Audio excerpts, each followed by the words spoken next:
سورۃ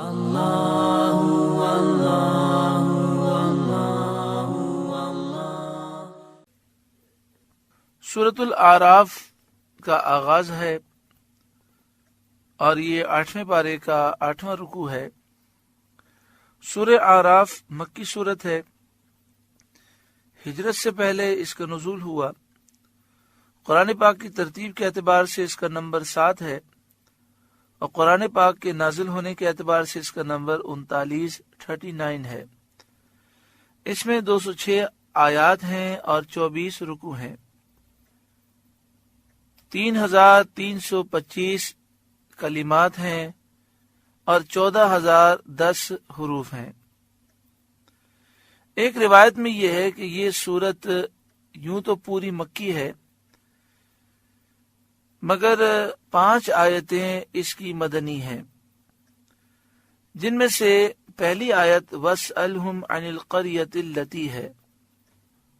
سورہ اعراف کی آیت نمبر 163 163 سے لے کر جو 5 آیتیں ہیں، ان کے متعلق ایک روایت یہ ہے کہ یہ ہجرت کے بعد نازل ہوئیں۔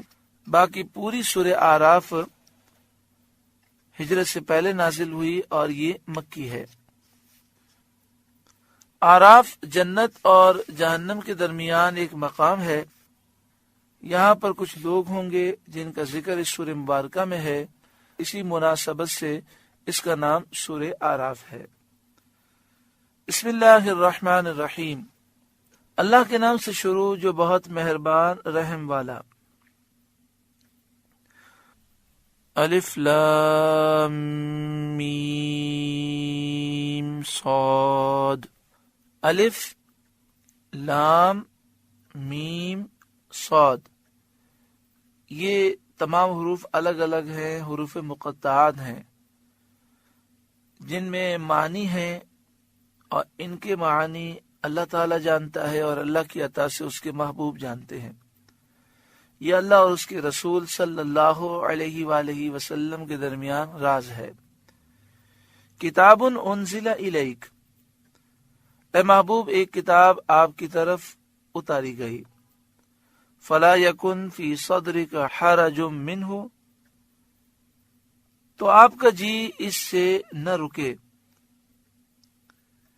یہ خیال کر کے آپ پریشان نہ ہوں کہ شاید لوگ نہ مانیں اور اس کتاب سے وہ اعراض کریں گے اور اسے جھٹلائیں گے۔ لِتُنذِرَ بِهِ وَذِكْرَى لِلْمُؤْمِنِينَ، اس لیے کہ آپ اس سے ڈر سنائیں اور مسلمانوں کو نصیحت کریں۔ تو یہ کتاب اس لیے ہے کہ آپ سب کو ڈر سنائیں اور مسلمانوں کو نصیحت کریں۔ مسلمان یہ کتاب پڑھتے جائیں گے، سنتے جائیں گے، ان کے دل اور نرم ہوں گے اور ان کے ایمان اور مضبوط ہوں گے۔ اتبعوا ما انزل الیکم من ربکم، اے لوگوں اس پر چلو جو تمہاری طرف تمہارے رب کے پاس سے اترا، یعنی قرآن مجید فرقان حمید کی پیروی کرو جس میں ہدایت اور نور کا بیان ہے۔ حضرت زجاج نے فرمایا قرآن کا اتباع کرو اور اس چیز کا اتباع کرو جو نبی صلی اللہ علیہ وآلہ وسلم لائے، کیونکہ حضور کی حدیثیں یہ سب اللہ کا نازل کیا ہوا ہے، جیسا کہ قرآن پاک میں ارشاد ہے ما آتاکم الرسول فخذوہ وما نہاکم عنہ فانتہوا، جو کچھ رسول تمہارے پاس لائیں اسے اخذ کرو، اسے لو، جس سے منع فرمائیں اس سے باز رہو، جو رسول تمہیں دیں اسے لے لو۔ تو قرآن بھی اللہ کی طرف سے نازل ہوا اور سرکار جو فرماتے ہیں، جو احادیث طیبہ ہیں، وہ بھی اللہ تبارک و تعالی کے حکم سے فرماتے ہیں۔ اتبعوا ما انزل الیکم من ربکم، اے لوگوں اس پر چلو جو تمہاری طرف تمہارے رب کی طرف سے اترا۔ وَلَا تَتَّبِعُوا مِن دُونِهِ أَوْلِيَاءَ، اور اسے چھوڑ کر اور حاکموں کے پیچھے نہ جاؤ، یعنی قرآن پاک کو، اللہ تعالیٰ کی وحی کو چھوڑ کر اور کسی نظام اور کسی قاعدے قانون کے پیچھے نہ چلو. قلیلا ما تذکرون، بہت ہی کم تم سمجھتے ہو. وَكَم مِّن قَرْيَةٍ أَهْلَكْنَاهَا، اور کتنی ہی بستیاں ہم نے ہلاک کی. یہاں یہ بیان کیا جا رہا ہے کہ جو قوم اللہ تعالیٰ کے حکم کو چھوڑ دیتی ہے اور اس سے آراز کرتی ہے وہ تباہ ہو جاتی ہے. لہذا پچھلی قوموں کے حالات بتائے جا رہے ہیں. وَكَم مِّن قَرْيَةٍ أَهْلَكْنَاهَا، اور کتنی ہی بستیاں ہم نے ہلاک کی. فَجَاءَهَا بَأْسُنَا بَيَاتًا أَوْ هُمْ قَائِلُونَ، تو ان پر ہمارا عذاب رات میں آیا یا جب وہ دوپہر کو سوتے تھے. مطلب یہ کہ ہمارا عذاب ایسے وقت آیا جبکہ انہیں خیال بھی نہ تھا کہ عذاب آئے گا. یا تو رات کا وقت تھا، وہ آرام کی نیند سوتے تھے، یا دن کا وقت تھا اور وہ آرام کر رہے تھے، وہ قیلولہ کر رکھے تھے اور وہ مصروف راحت تھے. نہ عذاب کے نازل ہونے کی کوئی نشانی تھی، نہ کوئی قرینہ تھا کہ پہلے سے سمجھ جاتے. اچانک آ گیا. اس سے کافروں کو تنبیہ کی جا رہی ہے کہ وہ امن کے اسباب پر اور آرام کے سامان پر غرور نہ کریں. جب اللہ کا عذاب آتا ہے تو اچانک آتا ہے، اور اس میں ہر مسلمان کو عبرت حاصل کرنی چاہیے. اب دیکھیں انسان کو موت آتی کیسی اچانک آتی ہے، بیماریاں کیسی اچانک آتی ہیں، حالات کیسے اچانک سے بدل جاتے ہیں. تو انسان کو اللہ تعالیٰ کا شکر ادا کرنا چاہیے اور ہر وقت استغفار کرنا چاہیے. مومن اگر نیک ہے اور نیک مومن پر اگر اس طرح کی تکلیفیں آئیں تو یہ اللہ تعالیٰ کی طرف سے امتحان ہوتا ہے، اور یہ تکلیفیں اس کے درجات کو بلند کر دیتی ہیں. اللہ تبارک و تعالی ہمیں اپنا خوف عطا فرمائے اور غرور و تکبر سے محفوظ فرمائے. فما كان دعواهم اذ جاءهم بأسنا الا ان قالوا انا كنا ظالمين، تو ان کے منہ سے کچھ نہ نکلا جب ہمارا عذاب ان پر آیا مگر یہی بولے کہ ہم ظالم تھے. انا كنا ظالمين، عذاب کو دیکھ کر رونے لگے، کہنے لگے مالک ہم ظالم تھے. فَلَنَسْأَلَنَّ الَّذِينَ أُرْسِلَ إِلَيْهِمْ، تو بے شک ہمیں ضرور پوچھنا ہے ان سے جن کے پاس رسول گئے کہ رسولوں کی دعوت کا انہوں نے کیا جواب دیا. وَلَنَسْأَلَنَّ الْمُرْسَلِينَ، اور بے شک ضرور ہمیں رسولوں سے پوچھنا ہے کہ جب انہوں نے امتوں کو پیغام دیا تو امتوں نے کیا جواب دیا. فَلَنَقُصَّنَّ عَلَيْهِمْ بِعِلْمٍ، تو ضرور ہم ان کو بتا دیں گے اپنے علم سے، رسولوں کو بھی اور ان کی امتوں کو بھی. وَمَا كُنَّا غَائِبِينَ، اور ہم کچھ غائب نہ تھے. وَالْوَزْنُ يَوْمَئِذٍ الْحَقُّ، اور اس دن تول ضرور ہونی ہے، تول ضرور ہونی ہے، نامہ اعمال ضرور تولے جائیں گے. اس طرح کہ اللہ تعالیٰ ایک میزان، ایک ترازو قائم فرمائے گا جس کا ہر ایک پلہ اتنی وسعت رکھے گا جیسی مشرق اور مغرب کے درمیان وسعت ہے. اللہ اکبر، ایک ایک پلہ اتنا بڑا ہوگا. محدث ابن جوزی نے فرمایا کہ حدیث میں آیا ہے کہ حضرت داؤد علیہ السلام نے اللہ کی بارگاہ میں میزان عمل دیکھنے کی درخواست کی. جب میزان عمل انہیں دکھایا گیا اور آپ نے اس کے پلوں کی وسعت دیکھی، نیکی کا پلہ اتنا بڑا، مشرق اور مغرب کی جیسے وسعت ہے اس طرح وسعت، تو عرض کیا یا رب کس کی طاقت ہے، کس کی نیکیاں اتنی ہوں گی کہ وہ اپنی نیکیوں سے اسے بھر سکے. ارشاد ہوا اے داؤد علیہ السلام، میں جب اپنے بندوں سے راضی ہوتا ہوں تو ایک کھجور سے اس کو بھر دیتا ہوں. یعنی تھوڑی نیکی بھی مقبول ہو جائے تو فضل الہی سے اتنی بڑھ جاتی ہے کہ میزان عمل کو بھر دیتی ہے.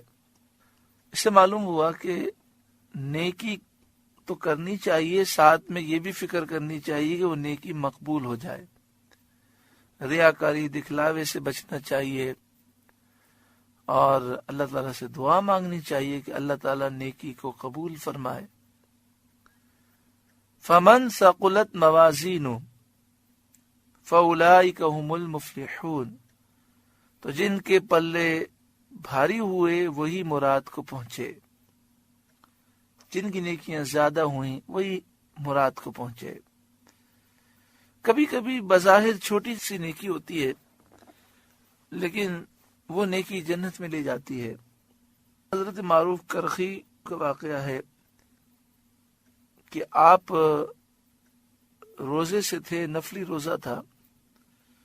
ایک غریب بچہ پانی بیچ رہا تھا، کوئی اس کا پانی نہیں خرید رہا تھا. تو اس نے کہا کہ جو میرا پانی پیے اللہ تعالیٰ اس کی مغفرت فرمائے. تو حضرت معروف کرخی دوڑ کر گئے اور کہا مجھے پانی دو. انہوں نے پانی پیا اور پانی پی کے اسے پیسے دیے.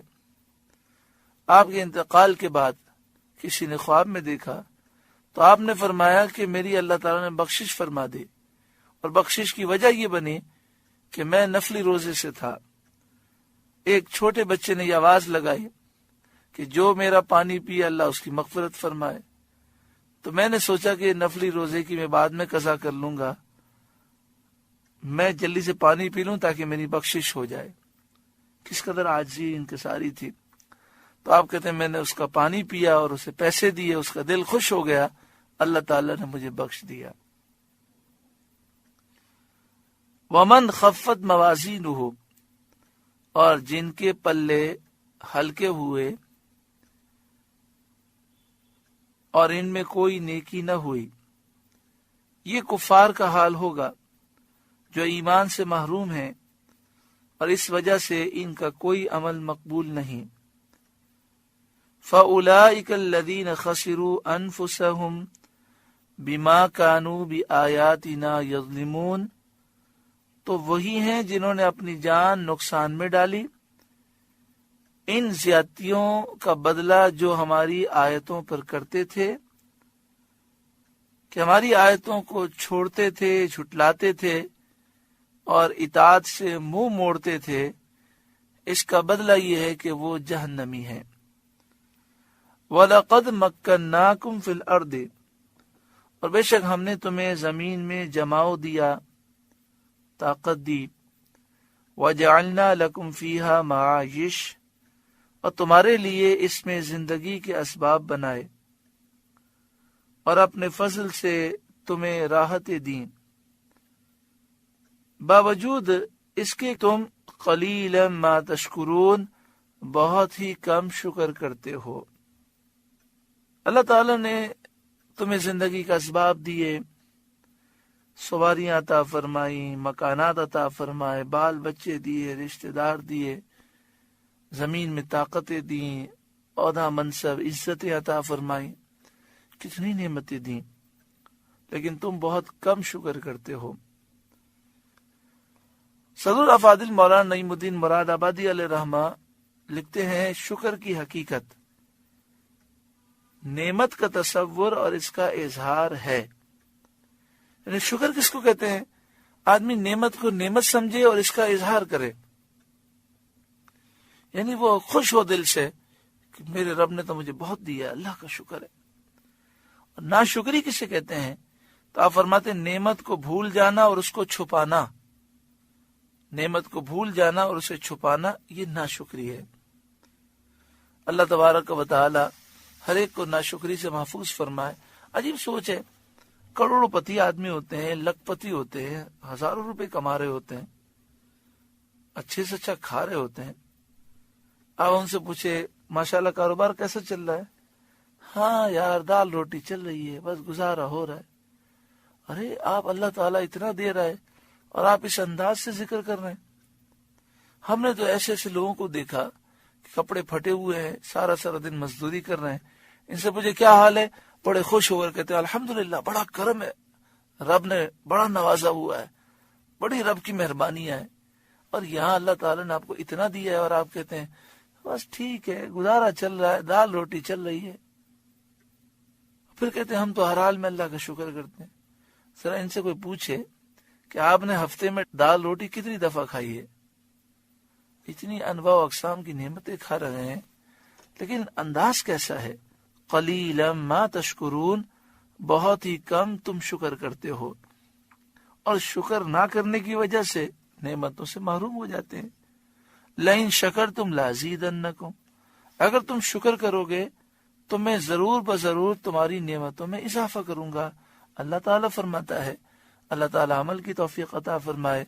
سورہ اعراف کا پہلا رکوع مکمل ہوا، اللہ تعالیٰ اس رکوع کی نصیحتوں پر عمل کی توفیق عطا فرمائے، خاص طور پر ہمیں بہت زیادہ شکر کرنے کی توفیق عطا فرمائے۔ کبھی بھی فارغ بیٹھے ہوں تو اللہ کی نعمتوں کو یاد کرتے جائیں اور کہتے جائیں یا اللہ تیرا شکر ہے، تو نے یہ بھی دی، یا اللہ تیرا شکر ہے، تو نے یہ بھی دی۔ حضرت شیخ سعدی رحمۃ اللہ تعالی علیہ، آپ مسجد سے باہر نکلے تو کوئی آپ کا جوتا چرا کے لے گیا، اب آپ بغیر جوتے کے جا رہے تھے، سب دیکھیں شیخ سعدی بغیر جوتے کے ہیں، تو آپ کو بڑی شرم آ رہی تھی، آپ کہہ رہے تھے میرے پاس جوتے ہی نہیں ہیں، جوتے تو چور لے گیا۔ تو آپ کی نظر پڑی ایک ایسے شخص پر جس کے دونوں پاؤں نہیں تھے، آپ نے کہا اللہ مجھے معاف فرما، میرے تو صرف جوتے گئے ہیں، اس کے تو دونوں پاؤں چلے گئے، تو مجھے تو شکر کرنا چاہیے۔ شکر کا ایک انداز یہ بھی ہوتا ہے کہ جب بھی ہم کسی شخص کو دیکھیں کہ جو نعمت ہمارے پاس ہے وہ نعمت اس کے پاس نہیں ہے، تو ہم اللہ کا شکر ادا کریں۔ اور شکر کے لیے یہ بھی ضروری ہے کہ ہم یہ عقیدہ رکھیں کہ جو نعمتیں ہمارے پاس ہیں اس میں ہمارا کوئی کمال نہیں ہے، محض محض محض اللہ کا فضل ہے، یہ اس کا کرم ہے، ہم اس کے قابل ہی نہیں ہیں، یہ ہمارے مالک کا فضل ہے۔ رحمت للعالمین صلی اللہ علیہ وسلم کے صدقے و طفیل اللہ نے فضل فرمایا۔ اللہ تعالی ہمارے گناہوں کو معاف فرمائے۔ اللہ اللہ